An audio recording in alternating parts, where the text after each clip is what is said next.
본문의 말씀 사사기 7장 1절에서 8절 말씀 중심에서 기도원의 용사라는 제목으로 함께 말씀을 통해 은혜 나누기를 원합니다. 지난주에는 여호와 샬롬이라는 제목으로 하나님께서 이스라엘을 미디안에서 구원하시기 위해서 기도원을 찾아오셔서 기도원이란 사람을 사사로 세우시고자 하시는 그런 과정들. 그러나 기도원은 너무나 소심하고 너무나 나약하고 어떻게 보면은 기도원뿐만 아니라 이스라엘 사회 전체가 미디안의 또한 이방 나라에 많은 억압을 당하면서 상당히 쉬운 말로 생기가 없는 뭔가 살아있으나 아무런 힘도 쓰지 못하고 무기력한 그런 모습, 육신적으로나 영적으로나 상당히 기죽어 있고 뭔가 자신감이 없이 살아가는 이스라엘 백성들, 이 기도원뿐만 아니라 모든 이스라엘 사회 사람들이 그러하지 아니한가라고 볼 수가 있습니다.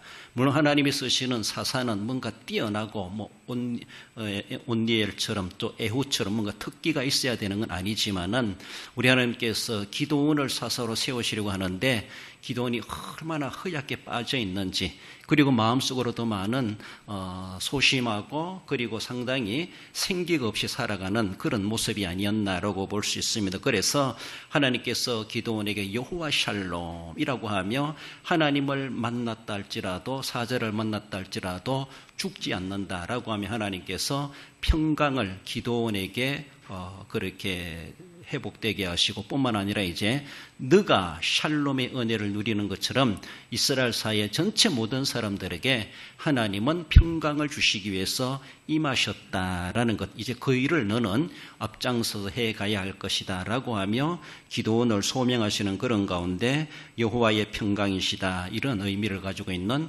여호와 샬롬이라는 데에서 함께 살펴보았습니다. 계속되는 그런 모습, 하나님이 기도원을 이제 좀 더 훈련시키시고 진짜로 이제 하나님의 사사로 쓰임받기 위하여서 더 강한 인물로 하나님이 만들어 가시고 실제적으로 이제 그의 용사들과 함께 미디안과 한판 승부를 해가는 그런 내용들을 우리에게 보여주고 있습니다. 기드온이란 이름의 의미는 자르는 자, 베어 넘기는 자, 한마디로 벌목꾼, 이런 의미를 가지고 있다고 해요. 다르게 보면은 강한 용사다, 강하다, 이런 의미를 가지고 있다는 것이죠. 여러분들 벌목 아무나 하겠습니까? 얼마나 힘든 일이겠습니까? 위험하기도 하면서. 그래서 베어서 넘기는 자다, 이렇게 할 만큼 자신의 이름은 상당히 남자다운 그런 이름을 가지고 있고 상당히 용맹스러운 의미를 가지고 있지만은 기도는 사실은 용맹스럽지 못했다, 이름이 아깝다라고 할 만큼 그런 그의 모습이 아니었나라고 볼 수 있습니다. 그러나 이제 하나님께서 그에게 하나님의 영이 임하심으로 진짜로 그의 이름답게 하나님 앞에 쓰임받는 그런 과정을 오늘 본문은 우리에게 보여줍니다. 먼저 여룻바알 기도원을 살펴봅니다. 1절에 여룻바알이라 하는 기도원, 이 기도원을 가리켜서 여룻바알이다, 원래 기드온이란 이름인데 그 앞에 여룻바알이란 별명을 붙이는 것이죠. 시몬 베드로 이렇게 말하는 것처럼, 그렇죠? 기도원이 하나님의 사자를 만난 이후에 여호와 샬롬을 확인하기 위해 그는 나약함에서 강함으로 바뀌어지게 되죠. 그래서 말로만 했던 사람이 이제는 행동으로 움직이는, 액션을 취할 줄 아는 그런 사람으로 바뀌어지는 것을 볼 수가 있습니다. 그래서 하나님을 만났음에도 불구하고 죽음이 자기에게 임하지 않게 하시는 하나님의 평강의 은혜를 입은 이 기도원이 한편에 이제는 용기가 생깁니다. 그리고 말로만 했던 사람이 이제는 행동으로 옮길 줄 아는 이러한 모습으로 상당히 발전해가는 그런 모습을 본문은 말해주는데, 기도원의 개혁 행위를 바라볼 때 하나님의 계시에 의하여서 자기 아버지가 관리하고 있는 오보라에 우상의 신전이 있습니다. 우상 신전이 있습니다. 거기에 바알의 제단에 쌓여져 있고 아세라상이 서 있습니다. 바알은 남자신이고 아세라는 여자신이다, 이렇게 말할 수가 있어요. 바알은 어쩌면 주인, 이런 의미도 있지만은 그것은 어쩌면 어떤 돌로 됐다고 할까요? 그렇게 좀 단단한 걸 되었자면은 아세라 상이라고 하는 것은 찍었다, 이렇게 말하죠. 나무로 만든 우상입니다. 그래요. 이렇게 바알과 아세라를 세우는 이런 신전이 있는데 그 신전을 누가 관리하는가 하면은 기드온의 아버지가 관리해요. 기드온의 아버지가. 어쩌면 거기에 총 책임자라고 볼 수가 있습니다. 이런데 하나님의 영의 감동은 이 기드온으로 하여금 그 신전에 가서 우상을 깨뜨려라. 한마디로 우상을 박살내라. 이런 하나님의 계시, 하나님의 영의 감동을 그런 받게 되는 것을 봅니다. 그래서 10명의 종을 데리고 갑니다. 그것도 낮에 가지 못하고 밤에 갑니다. 밤에 가가지고 오브라의 그 신전에 있는, 자기 동네 오브라인데 신전에 있는 그 바알상을 깨뜨려버리고, 그리고 아세라상을 찍어버립니다. 나무로 된 쪼갠다는 것이죠. 이런 모습에서, 그리고 그 아세라상 나무로 된 걸 가지고 와가지고 하나님 앞에 제사를 드리는데 불쏘시개로, 땔감으로 그렇게 불태워버립니다. 그리고 하나님 앞에 제사를 드리게 하신 이러한 모습을 볼 수가 있는데, 그런데 상당히 획기적이고 특이한 점이 뭔가 하면은 이 당대에 하나님의 언약궤를 모시고 있는 실로라는 곳이 있습니다. 어떻게 보면 예루살렘 성전이 세워지기 전에 이스라엘 백성들의 종교적인 중심지가 실로죠. 사무엘도 실로에 거하기도 했죠. 책임자로서. 이미 그 전인데, 사무엘이 등장하기 그 전인데, 사사시인데 실로에 하나님의 언약궤가 모셔졌다라면 그것이 하나님 앞에 예배할 수 있는, 또 어쩌면은 유월절을 지키고 안식일을 지키고 하는 중심지라고 볼 수가 있습니다. 하나님 앞에 제사를 드리려면은 실로에 가서 드려야 되는데, 하나님은 모든 율법을 잠재해 놓고 직통계시로 이 기드온에게 이 오보라 거기에서 제사를 드리게 합니다. 뿐만 아니에요. 이 기드온은 레위인도 아니고 제사장도 아니에요. 아님에도 불구하고 하나님은 그것을 찍어버리고, 그리고 제사를 드려라, 번제를 드려라. 하나님이 기드온에게 그렇게 계시하셨을 때 기드온은 아무것도 따지지 아니하고 하나님이 직접 말씀하신 그대로 그것을 이행하게 됩니다. 결국은 10명의 종을 데려가가지고 우상을 다 타파하고 아세라상을 찍어버리고 불태워버리고 하나님 앞에 제단을 쌓는 이러한 모습. 날이 새가지고 아침에 일어나 보니까 신전이 어떻게 됐어요? 그 동네 사람들이 바라보니까 엄청난 문제가 발생한 거예요. 우리 가까운 동네에도 길 중간에 서 있는 나무 저거 벨 사람 아무도 없다. 그거 뱉다가는 큰일 난다. 그래서 모일 때마다 새끼줄 쳐놓고 거기서 뭐 하고 하면서 동네 고사 지내고 이것이 우리의 동네를 지켜주는 어떤 신령한 나무처럼 그렇게 여기기도 하고, 또 어떤 신령한 바위라든가 신성시하는 그 나름대로 토속신앙 가운데 우리나라에 그런 모습들이 있기도 하죠. 함부로 거기에 손을 댈 사람이 없습니다. 그런데 하룻밤 자고 나니까 아침에 사람들이 보니까 신전에 큰 문제가 발생한 거예요. 우리는 이제 큰일 났다. 우리 신이 이제 진노해가지고 우리 동네는 다 망했다. 막 이럴 정도로 이제 많은 사람이 떠들썩했죠. 누가 그랬느냐 알고 보니까 이 기드온이 그랬다는 거예요. 신전을 관리하는 그 아버지인데 그 아들이 그 짓을 했다는 겁니다. 그래가지고 아버지도 자기 아들이 그려놓은 걸 알아가지고 어찌할 수가 없습니다. 그리고 동네 사람들도 당장 죽여야 된다 라고 하면서 그때에 아버지가 나서가지고 우리의 신이 진노해가지고 진짜 진노했다라면은 우리 아들을 우리 신이 해결할 것이다. 그래서 우리의 신에게 맡겨놓읍시다 라고 하며 동네 사람들을 그렇게 행동을 무마시킵니다. 그래서 그는 잠잠히 기다려보죠. 진짜 우리에게 저주가 내리는가? 저런 짓을 향한 이 기드온에게 어떤 재앙이 내리는가? 진짜 우리 신이 노발대발해가지고 이 기드온을 이제는 큰일 나게 할 것이다. 이렇게 아버지의 지혜를 따라서 우리 신에게 맡겨놓읍시다 라고 하니까 그렇게 맡겨놨습니다. 맡겨놨는데 아무 일도 안 일어나는 거예요. 그래가지고 사람들이 기드온에게 이름을 붙여준 것이 여룻바알이다. 이런 말, 여룻바알. 여룻바알의 말이 무슨 말입니까? 바알에게 대항하다. 바알 신과 싸웠다. 바알 신에게 대항한다. 이런 말이 여룻바알이라 이런 말이에요. 여룻바알. 감히 우리의 신을 대항할 자가 누구 있는가? 그렇게 대항했는데 깨뜨려 버렸는데 우리의 신은 아무 일도 속된 말로 아무것도 못한다는 것이죠. 그저 당하고만 말았다는 것이죠. 그 기드온에게도 꼼짝 못하는 우리의 바알신, 이게 뭐냐라고 하는 것을 사람들이 상당히 의혹을 제기할 수밖에 없는 이런 일이 발생하게 된 것이죠. 그러면서 이 기드온에게 여룻바알이다 이름을 별명을 붙여주게 된 것입니다. 그 별명이 어떤 의미가 있는 것 같아요. 가치적인 모습에서. 불명예스러운 별명입니까? 명예스러운 별명입니까? 명예스러워요? 여러분들은 지금까지 예수님을 믿으면서 명예스러운 별명이 뭐 있습니까? 안디옥 교회 성도들이 비로소 예수쟁이이더라라고 하며 그리스도인이라 이끌었더라라고 말하는 것처럼 그들은 어쩌면 비아냥거리는 소리로 그렇게 하는 말들이었죠. 그러나 그것이 우리에게는 아주 명예스러운 이름이 되는 거예요. 명예스러운 이름이 되는 거예요. 옛날에 우리나라 예수쟁이란 말이 우리는 그렇게 기분 나빠 들을 필요 없습니다. 나를 예수 믿는 사람으로 사람들이 아는구나, 알아주는구나. 우리는 그런 생각할 필요가 있어요.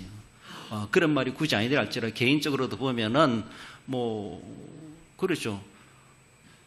쟤는 목사도 아닌데 목사라 이래. 학생 때부터 그런 말 하는 사람이 있어요. 목사 별명이 있는 사람이 있어요. 전도를 많이 하는 전도자다, 전도사다 이렇게 말을 하기도 하고, 아무튼 여러 가지 모습으로 우리에게도 비공식적이고 별로 그렇게 보편화되지 않는 그런 어쩌면은 믿음 신앙생활 관련된 거에서 남들은 나를 조롱하기 위해서 그렇게 하지만은 내가 받기에는 아무나에게 붙여줄 수 있는 별명이 아니라는 것이죠. 어쩌면은 바알에게 대항할 자가 누구 있는가? 여룻바알이라 라고 하면, 그리고 대항했는데도 아무 일도 안 일어났어. 놀라운 모습. 그래서 실제적으로는 그 바알과 아세라신이 너무나도 허구한 산물이고 그리고 헛된 우상에 불과하다라는 것을 이 기드온의 행동적인 일로 인하여서 사람들에게 뭔가 그들의 신앙에 해이를 겪게 하고, 그리고 기드온은 속된 말로 무슨 배짱이 있어가지고 무슨 용기가 어디서 나가지고 저런 일을 할 수가 있었을까? 감히 저 일을 누가 할 수 있었을까? 그 용기가 어디서 났을까? 그렇게 용기 있는 기드온이 아니었는데 그 기드온이란 아이가, 그 사람이 어떻게 저런 일을 할 수 있었을까? 사람들이 놀라는 거예요. 기드온을 보면서도 놀라고 자기들의 신이 아무것도 못하는 것을 보면서 또 놀라고. 그러니까 이제 여기서 많은 혼란을 느끼는 거죠. 주민들이. 그러면서 이제 완전히 분위기가 반전되는 것이죠. 이제 바알신에 초점이 되는 것이 아니라 기드온이 섬기는 여호와의 신이 어떤 신인가, 그의 배후에 있는 하나님이 어떤 하나님인가 라고 하는 것을 주변 사람들이 유심히 보게 되지 않겠는가라는 겁니다. 우리가 믿는 예수님에 대해 사람들이 저 사람 믿는 예수님이, 저 예수쟁이, 그 배후에 있는 예수님이 어떤 분이시길래 저렇게까지도 할 수 있을까? 라고 하는 것을 우리가 한편은 세상 사람들이 조금은 충격 줄 수 있는, 조금 놀라게 해줄 수 있는 그런 것들은 필요합니다. 우리의 인격적인 모습과 삶이, 그리고 말이 바뀌어지고 거룩해지고 경건해지고 사람 됐네 이렇게 할 정도로 뭔가 변화되는 모습도 있겠지만은 때로는 거룩한 분노, 불의를 위해서는 참지 못하고 교회를 누가 막 비방하고 욕하면은 거기에 대해서 한마디도 못하고 있는 것이 아니라 정당하게 논리적으로 따져 대항할 수 있는, 저항할 수 있는 엉전이라 그러죠. 그래요. 이런 그런 모습 속에서 하나님의 이름을 훼손케 만들고 우리의 신앙을 무가치하게 여기는 그런 사람들에게 우리가 뭔가 그때는 평소에는 소심하고 평소에는 말도 없었는데 거기에 대해서는 정말 우리의 자존심을 내세울 줄 알고 거기에 대해서 당당하게 화끈하게 말해줄 줄 알고 그 소리치라는 것이 아니라 진리 그대로를 선포해주고 거기에 대해서 정말 확실하게 우리가 믿는 그 믿음에 대해서 우리의 그런 정체성에 대해서 딱 보여줄 때는 보여주는 것이 필요하기도 하다는 겁니다. 그러니까 기드온이 무슨 배짱이 있어가지고 무슨 용기가 있어가지고 어떤 믿음이 있기에 제가 믿는 저의 배후에 있는 신이 누구길래 우리 바알 신이 속된 말로 꼼짝 못하는가? 여룻바알이라 이렇게 이름을 붙이기까지 하면서 이제 점점 분위기가 이제 기도노로 초점이 맞춰져가는 그런 분위기가 되는 것을 봅니다. 이런 가운데서 하나님께서 기도원에게 이제 용기를 북돋아주고 미디안과 맞서 싸울 수 있는 한 단계 한 단계 계속해서 발전 성장케 하는 것을 볼 수가 있습니다. 기도원이 너무나 얼마나 소심한지 하나님 진짜 나와 함께 하시는가 내가 시험할 테니까 좀 들어주세요. 양털을 갖다 놓고 이 양털에만 이슬이 내리게 해주세요. 오늘 밤에. 진짜 그래 됐네. 다음 날에는 하나님 양털만 놔두고 다른 데만 다 이슬 내리고 양털은 아주 물들지 이슬이 내리지 않도록 마르게 있도록 해달라고 받고 거꾸로 하죠. 그래 하니까 또 그 다음 날도 그래 됐네. 진짜로 하나님이 나와 함께 하신다는 것을 얼마나 소심한지 얼마나 뭔가 봐야 하긴 해야만이 할 수 있다는 건지 그만큼 지금 이스라엘 백성들 기드온을 비롯한 이스라엘 백성들이 이방 나라에 막 억눌려 가지고 너무나도 의기소침돼 있어요. 하나님에 대한 신앙의 확신도 없고 하나님이 함께 하신다 여호와 샬롬이다 하나님의 사자가 나타나서 보여주고 막 그렇게 해도 아직도 뭔가 제대로 막 화끈하게 해내지 못하는 이런 모습 그러면서 얼마나 소심한지 한 가지 한 가지 시험 다 해보고 진짜 그렇구나라고 하는 것을 하나님 그래도 꼭 참고 기도원이 요구하는 대로 다 해결해 주십니다. 하나님 얼마나 인내로우신지 그렇습니다. 왜 사람들은 그 흑우의 산물 아무것도 아닌 우상을 그렇게 그것을 두려워하고 공포스러워하고 그걸 숨기는지 얼마나 어리석은지 몰라요. 오늘도 세상에 그 흑우한 것을 살아있는 신처럼 여기고 있는 그들에게 그거는 그건 허상입니다. 그건 말 그대로 우상입니다. 그건 우리가 섬길 것이 아닙니다. 그건 하나의 물건에 불과합니다. 그래요. 신성시 이긴다고 신성시 되는 게 아닙니다. 우리를 신성하게 하시는 분은 하나님밖에 없습니다. 하나님 우리를 신령하게 이기면 신령한 자가 되는 거예요. 그런데 그 어느 누구도 진짜로 진정한 우리의 신령함과 거룩함과 우리의 생사를 지고 계시는 분은 화복을 주관자시는 우리 하나님이심을 제대로 알지 못하니까 호황된 것들에 거기에 너무나도 허황된 삶을 살아가는 그런 사람들이다라는 것 우리는 늘 기억하면 이제 기드온이 하나님의 영에 사로잡혀서 이제는 자신의 소심한 성격 가지고 하는 것이 아니라 그 성격 그렇다 할지라도 이제는 하나님의 영에 사로잡혀서 하나님이 하라는 대로 순종해 가는 것을 볼 수가 있습니다. 여러분들 기드온이 이렇게 한 사람의 사사로 세워지시는데 하나님이 인내를 가지고 그를 다듬어가고 그동안 상처받은 것들을 치유해주고 그렇게 소심하고 그렇게 제대로 용기가 없는 그에게 생기를 불어넣어주고 할 수 있는 용기를 심어주고 심리적으로 영적으로 육체적으로 그에게 또 시각적으로 모든 것에 대해서 하나님이 다 마련해 주십니다. 그를 쓰시기 위해서 그래요. 한마디로 현장에 보내시기 위해서 마찬가지 우리도 지금도 훈련받고 있고 우리 지금 현장에 나아가는 영적 전투병이다 이렇게 말할 수가 있습니다. 누구 나가라고 하는 것이 아니라 나를 하나님은 보내시고자 지금도 세우셔서 목사로 장로로 권사로 집사로 이모저모로 우리에게 달란트를 주시고 현장에 내보내고 계시다라는 것을 우리는 기억하면서 우리는 정말로 내 형편과 사정이 그렇고 난 성격이 그래서 난 말을 할 줄 몰라가지고 못합니다라는 것이 아니라 우리가 뭔가 조건이 있어야 되는 것이 아니라 하나님께서는 이런 기도원이라도 하나님은 다듬어가지고 주님이 귀한 일에 쓰시고자 하신다는 것을 볼 때 나 같은 것을 지금도 이만큼 이렇게 다듬어가고 계시는 하나님이시구나라고 생각할 때 하나님이 좀 다듬을 때는 다듬어지세요. 그리고 하나님 삐질 때는 그냥 떼어내고 안 됩니다. 하나님 그거 삐져내면 안 됩니다. 그건 나한테 떼어내면 안 됩니다. 이렇게 하지 말고 하나님 필요 없다 하면 그 떼내자, 잘라내자, 깎아내자라고 하면은 과감하게 하나님께 맡겨드리고 하나님이 쓰시고자 하시는 모양대로 다 갖추어질 수 있도록 그래서 언젠가 그때에 딱 맞게 쓰임받을 수 있는 그런 모습이 될 수 있도록 다듬어 가야 되죠. 하나님의 손에 공작돼야 됩니다. 이렇게 여룻바알 기도원을 살펴보았습니다. 나아가서 선발된 300명을 살펴봅니다. 8절 말씀에 기도원이 이스라엘 모든 백성을 각각 그의 장막으로 돌려보내고 그 300명은 머물게 하니라.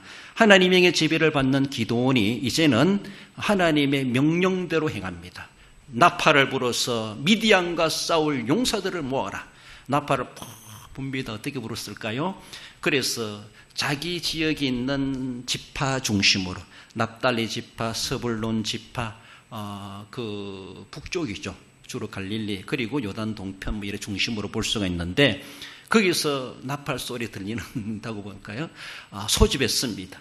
나팔을 불 때 이스라엘 백성들은 나팔 소리로 출애굽할 때도 광야에서도 길게 분다, 짧게 분다, 몇 번 분다 이것이 이스라엘 백성들 광야에서 움직이는 하나의 신호가 되었죠. 그것처럼 어쩌면은 나팔을 불었다고 하면 우리가 비상 나팔 불 때는 동네 불났다 하면 옛날에 우리 동네도 종을 땡땡땡땡땡 치고 막 나중에는 옛날에는 사이렌도 불리고 뭐 이러니까 비상이구나라고 하며 그렇게 하는 것처럼 나팔을 불어서 사람들을 모이게 했습니다. 모이니까 몇 명이 모였어요? 32,000명이 모였어요. 많은 숫자인가 적은 숫자인가? 물론 미디안의 숫자에 비해서는 세상 말로 택도 없는 숫자죠. 그러나 많이 모였습니다. 이스라엘 전역에서 모인 것이 아니에요. 그 지역 중심으로 납달리 지파, 스불론 지파, 아셀 지파 적어도 이 세 개 지파 중심으로 32,000명이 모였다라는 겁니다. 32,000명이 모였는데 하나님께서 너무 많다. 두려워 떠는 사람, 가고 싶은 사람 돌려보내라. 돌려보내니까 3분의 2가 가버려요. 22,000명이 가버리고 10,000명밖에 남지 않아. 하나님이 그것도 많다. 그래서 저 산아래 물먹이로 가라. 그래서 물 먹는 방법을 따라서 내가 구분한 대로 해라 라고 물 먹어보니까 하나님께서 손으로 움켜진 사람 300명만 남기고 다른 사람들은 집으로 가라 하라 라고 하며 하나님께서 다 쉬운 말로 추려내십니다. 그래서 정예에 300명의 용사가 그렇게 탄생되는 것을 봅니다. 하나님께서 이것을 300명으로 줄이시는 거면서 왜 그렇게 하시는가 하면은 이스라엘 백성들이 내가 잘해가지고 뭔가 내공이 있어가지고 우리가 이렇게 싸워서 이겼다. 전적 하나님의 은혜와 하나님의 도우심이라는 것을 늘 기억해야 되는데 사람들은 승리의 도취감에 도취돼가지고 하나님의 도우심에 대한 것을 까마득하게 잊어버리는 것이 우리가 얼마나 간사한 모습이에요. 지금까지 진영과 하나님의 은혜입니다라고 하면서도 자기 보람을 가지고 자기 이름을 내기를 원하고 남들이 안 알아주면 서운하게 하고 여기고 결국 우리는 어쩌면은 실제적으로 우리의 하나님 앞에 신앙을 고백하는 것과 우리의 생활이 조금 괴리 뭔가 안 맞는 게 있을 수가 있어요. 괜히 서운해해요.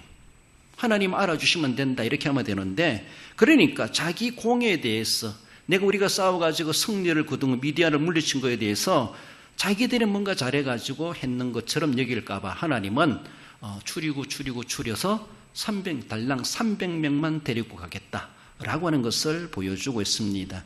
하나님의 자비와 은혜의 결과로 인정되어지는 어쩌면 그렇게 인정할 수 있는 믿음의 사람들로 하나님이 그렇게 삼으시지 않았겠는가. 그래요. 32,000명 모였다가 돌아간 22,000명이 다 그들이 여러 가지 형편과 환경과 여건과 또 실제적으로 오라고는 하긴 했지만 왔지만 또 현장에 간다는 것은 뭔가 또 다른 문제이니까 돌아갈 수밖에 없고 돌아가는 사람도 우리가 원망할 이유는 없습니다. 돌아갈 수밖에 없죠. 10,000명 남아있다 할지라도 하나님은 그 중에서도 돌아가는 사람도 건강한 사람도 있고 싸움 잘하는 사람도 있고 정말로 능숙한 사람도 있고 어느 누구보다 체력이 강한 사람도 그 중에 10,000명 속에도 있을 거예요. 300명이라고 남들보다 체력이 좋은 사람이겠습니까? 그 사람보다 조건이 좋은 사람이길까요? 그렇진 않을 것 같아요. 물 먹는 방법이 무엇이건데 이거 가지고 뭐 그렇게 판가름할 기준이 되는가? 선착순 해가지고 300을 하든지 그러면 뭔가 좀 체력도 있죠. 달리기를 잘한다. 체력이 있구나. 그리고 저 산 꼭대기 갔다 오너라. 산 한 바퀴 돌고 오너라 해가지고 여러 가지 거기서 낙오되지 않는 사람들, 훈련에 승리하는 사람들, 완주하는 사람들 데려간다면 뭔가 그래도 좀 차별화가 될 수 있는데 이 물 먹는 것 나도 그렇게 먹을 수 있어요. 그렇잖아요? 입으로 대어 먹을 수도 있고 손으로 떠서 먹을 수도 있고 그래요. 어떤 사람은 그래서 무릎이 아파가지고 뭐 했는가? 아무튼 물 먹는 방법은 군인을 선별하는데 별로 기준이 될 만한 조건이 아니라고 볼 수가 있어요. 그러나 하나님께서는 떠먹은 사람을 데리고 간다. 이런 모습이죠. 그래요. 우리가 늘 살아가면서 다 하나님의 은혜입니다. 고백하면서도 자꾸만이 우리의 공을 내세우려 하고 내가 그렇게 믿어줬으니까 나를 구원해 주셨지 이것이 아니라는 거예요. 우리가 믿어 드리는 것도 하나님의 은혜입니다. 하나님이 믿도록 하셨기 때문에 우리가 믿어 드릴 수도 있는 거예요. 살아 드릴 수가 있는 거예요. 내가 그래 살아 드렸으니까 하나님이 영광 받으시고 기뻐하시지 아니에요. 우리가 그래 살아갈 수 있도록 살아 드릴 수 있도록 하나님께 찬양 드릴 수 있도록 예배 드릴 수 있도록 내가 해서 한 것이 아니라 할 수 있도록 하나님 모든 인프라 모든 여건과 환경을 하나님이 다 마련해 주셨어요. 그러니까 값없이 거저 주시는 하나님의 은혜의 선물입니다. 우리의 구원이 그렇습니다. 내가 잘 믿어드렸으니까 교회가 발전하고 복음화 되어지고 하나님 영광 받으시지 인간적인 모습은 그렇게 말할 수 있어요. 그러나 우리는 그리 안 해요. 내가 그렇게 할 수 있었던 것도 알파와 오메가 처음부터 끝 모든 것은 하나님의 은혜입니다. 그래요. 하나님의 자비하심과 은혜의 결과입니다. 늘 그래서 우리는 십자가 앞에 자신의 모든 공을 다 내려놓고 십자가 밑에 나를 매장시켜 주시옵소서 이렇게 말하는 것처럼 그래요. 그렇게 말은 하면서도 실제로는 자기가 십자가 위에 서려고 하는 우리의 모습은 있지 아니한가. 예수님은 이 모든 것을 다 내려놓고 우리를 위해서 온전히 손 다 벌렸잖아요. 움켜진 것이 아니라. 그래요. 다 우리를 위해서 내어주신 바 대신 하나님의 사랑이고 예수님의 희생으로 인해서 우리가 구원함을 받았다는 것. 값없이 거저 주시는 하나님의 은혜의 선물로 구원받은 은혜라는 것을 우리는 늘 생각하며 잠시도 이걸 잊어버리지 말고 그걸 잊어버린다는 그 자체가 300명 속에 포함되지 못하는 사람이다 이렇게 말할 수가 있어요. 그러나 적어도 300명 이 사람들 하나님의 관점에서 볼 때는 하나님의 자비하심과 하나님의 은혜를 늘 인정하는 사람들로 하나님이 그렇게 선별하지 않으셨겠는가 이렇게 볼 수가 있습니다. 그래요. 7절 말씀에 물을 핥아 먹은 300명을 너희를 구원하며 미디안을 내 손에 넘겨주리니 남은 백성은 각각 자기의 처소로 돌아갈 것이니라. 그래서 기드온의 300명의 용사가 적진에 투입되게 됩니다. 7장 19절에 보면은 이경초에 나팔을 불며 손에 가졌던 항아리를 부수니라. 그들이 이제 100명씩 나눠가지고 미디안의 진영을 이짝 100명 저짝 100명 3대로 나눠가지고 야밤에 침투하게 되죠. 그러면서 그 시간이 이경초 이렇게 말합니다. 이스라엘 백성들은 이 야밤에 일몰부터 일출까지를 세 개의 구간으로 시간을 나눈다는 겁니다. 그래서 초경이 있어요. 초경은 일몰부터 10시까지, 밤 10시까지. 그리고 10시부터 새벽 2시까지 2경, 그리고 2시부터 일출까지를 3경 이렇게 말합니다. 나중에 로마식은 4경으로 나누죠. 4경, 4등분하게 되죠. 그 좀 다른 이 구약 시대니까 이제 3경으로 나누는데 2경 초다라고 하면은 10시부터 새벽 2시이기 때문에 그것도 초라고 하기 때문에 학자들은 10시나 11시, 12시 되기 전 요쯤이 아니겠나 그렇게 일단은 생각을 하고 있습니다. 아무튼 10시에서 11시, 12시 되기 전까지를 이경초 이렇게 보고 있다. 그 한밤중에 이렇게 항아리를 깨뜨리고 나팔을 불며 불을 밝히며 야단법석을 하는 것이죠. 7장 18절에 보면은 모든 진영 주위에 나팔을 불며 이르기를 여호와를 위하라 기드온을 위하라 하라 하니라 라고 하며 어쩌면 기드온이 속해 있는 100명의 부대가 먼저 딱 시작하면은 다른 데서 준비 딱 하고 있다가 동시다발적으로 항아리를 깨뜨리고 나팔을 불고 소리를 지르고 막 불을 밝히니까 한밤중에 얼마나 대단한 모습이었겠는가. 300명의 용사가 나팔을 불 때에 하나님께서는 미디안의 군사 잠자던 그들일까 우왕좌왕 혼비백산 그래서 어두컴컴한데 옆에 있는 사람이 적인 줄 알고 서로가 찌르고 하는, 그리고 도망치는 이런 모습들.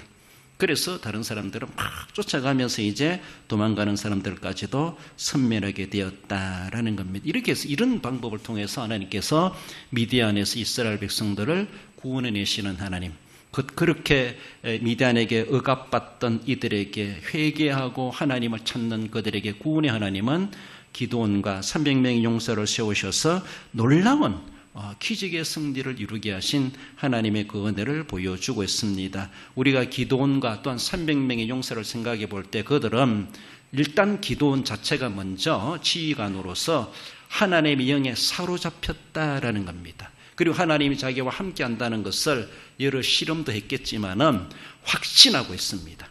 분명히 우리는 승리하게 된다. 그리고 미디안 진영에 밤에 몰래 가보니까 걔들이 두려워 떨고 있다는 것을 이미 징조를 받게 되었죠. 그것도 이런 모습에서 기드온 자체가 먼저 확신을 가지고 있고 나를 따르라 라고 하며, 비록 300명밖에 안 되지만은 그들도 진짜 하나님의 은혜와 하나님의 자비하심으로 우리가 이기게 되었다. 이건 놀라운 기적이고, 어쩌면은 세계 군사 전쟁사에 이런 내용이 있겠나 할 정도로, 그렇잖아요? 그렇습니다. 300명 가지고 속된 말로 떼거지로 몰려온 적들을 물리친다는 것이 쉽지 않은 것이지만은 결국은 하나님의 영에 감동된 사람을 하나님은 쓰신다는 겁니다. 앞서가서 바라볼 때 기도는 하나님의 영에 사로잡히기 전에는 너무나 소심하고 못 갑니다, 안 됩니다, 이것도 해보고 저것도 해보고 봐야 믿는 것처럼 그런 사람이었지만, 그러나 하나님의 영에 딱 사로잡혔을 때는 소심한 자가 아니라 말로만 한 자가 아니라 행동을 하는 자이고 우상을 깨뜨리는 용기를 가질 수가 있었고 과감하게 지휘관으로서 앞장서서 나아갈 수가 있었다라는 겁니다. 당대 기도는 그렇게 쓰임받았던, 오늘 우리 시대는, 우리 신약 시대에 정말로 마귀들과 싸울지라 우리는 정말로 마귀를 싸울 수 있는 힘의 능력이 없습니다. 그러나 예수님은 우리에게 이미 성령을 받으라, 성령의 충만함을 받았을 때에 철부지한 12명의 제자들이 오순절 성령 강림 이후에는 정말로 죽음도 두려워하지 아니하고 옥에 갇히는 것도 두려워하지 아니하고 매 맞는 것도 두려워하지 아니하고 담대하게 그들은 말로만이 아니라 행동으로 나타낼 줄 알았다는 것을 우리는 생각해 봐야 합니다. 읽어봅시다. 요한복음 20장 21절 이하 예수께서 또 이르시되 너희에게 평강이 있을지어다. 아버지께서 나를 보내신 것 같이 나도 너희를 보내노라. 이 말씀을 하시고 그들을 향하사 숨을 내쉬며 이르시되 성령을 받으라. 그렇습니다.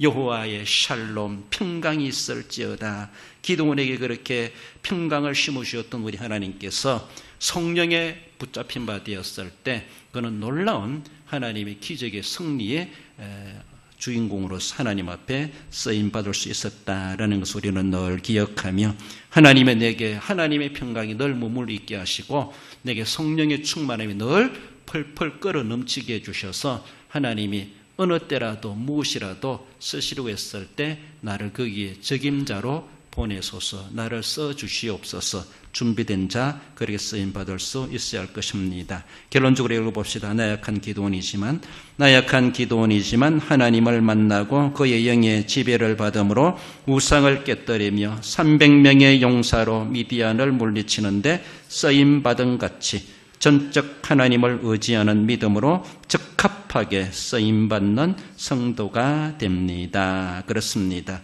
자꾸 소극적이고 수동적이고 남을 뒤따라가려고 하는 그런 자세가 아니라 때로는 하나님이 너가 앞장서라라고 했을 때 우리는 앞장설 수 있는, 하나님 나는 소심하고 나약하지만 하나님 영이 나를 인도하시면 내가 할 수 있습니다. 내게 능력 주시는 자 안에서 이런 고백을 하면서 하나님이 전적 하나님을 의지하시고 적합하게 어느 때든지 귀중하게 기도원처럼 쓰임받는 우리 모든 삶을 살아가시는 우리 성도 여러분들 되시기를 주님의 이름으로 축원드립니다.